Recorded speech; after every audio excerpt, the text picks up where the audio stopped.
अस्सलाम वालेकुम दोस्तों, आज की इस वीडियो में हम आपको बताएंगे मलाला यूसुफजई की जानिब से निकाह के ऊपर जो सवाल किया गया। मलाला वही कह रही है जो वो कहना चाहती है या जो इससे कहलवाया जा रहा है। अगर तो ये सवाल कोई नासमझ बच्चा या बच्ची करे तो इससे इसकी उम्र के हिसाब से जवाब देना और समझाना अज हद जरूरी है, ताकि सवाल इसके जहन में जवाब का ही मुंतजर ना रहे।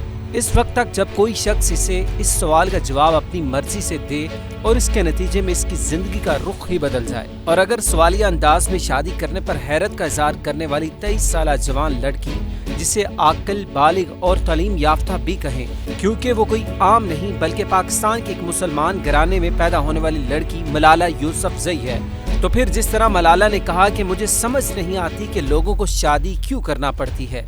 अगर आप जिंदगी में एक शख्स को चाहते हैं तो आपको शादी के कागजात पर दस्तखत करने की क्या जरूरत है? आखिर क्यों ये सिर्फ एक पार्टनरशिप नहीं हो सकती? मलाला चूंकि अपनी शोहरत की वजह से पूरी दुनिया में जानी जाती हैं और एक पाकिस्तानी लड़की का आलमी दुनिया में इतना नाम बना लेना भी इसे लोगों की खास तौर पर लड़कियों की तवज्जो दिलाता है, लिहाजा इसकी बातें भी मुआशरे और खास तौर पर पाकिस्तानी लड़कियों पर असरअंदाज होती हैं। आज ये सवाल और हैरत का इजहार मलाला ने किया तो कल को यही सवाल कोई भी बच्ची कर सकती है। ये जरूरी है कि इसकी वजाहत की जाए कि शादी क्यों जरूरी है। इस्लाम में निकाह की बड़ी अहमियत है और इस्लाम ने निकाह के तअल्लुक से जो फिक्र एतदाल और नजरिया तवाज़ुन पेश किया है वो निहायत जामिया और बेनज़ीर है। इस्लाम की नज़ीर में निकाह महज इंसानी ख्वाहिशात की तकमील और फितरी जज्बात की तस्कीन का नाम नहीं। इंसान की जिस तरह बहुत सारी फितरत और ज़रूरियात हैं, इसी तरह निकाह भी इंसान की एक अहम फितरी ज़रूरत है। इसलिए इस्लाम में इंसान को अपनी इस फितरी ज़रूरत को जायज़ और मुहज़्ज़ब तरीके से पूरा करने की इजाज़त है। इस्लाम ने निकाह को इंसानी बका और तहफ़्फ़ुज़ के लिए ज़रूरी बताया है।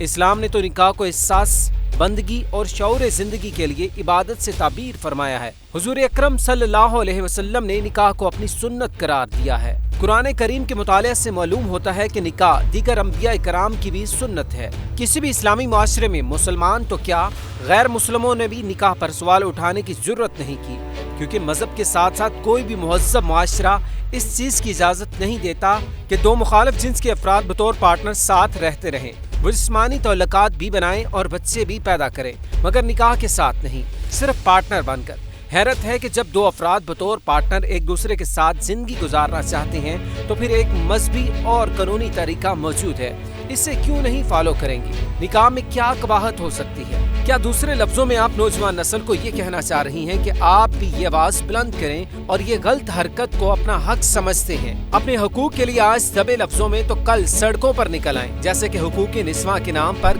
कई बेहुदा नारे भी मार्केट में आ चुके हैं। हालांकि इस्लाम ने औरत को इसके तमाम बुनियादी हुकूक फराहम किए हैं। अगर कोई मर्द अपनी औरतों को वो हुकूक नहीं देता तो वो दुनिया और आखिरत में सजा का मुस्तहिक है।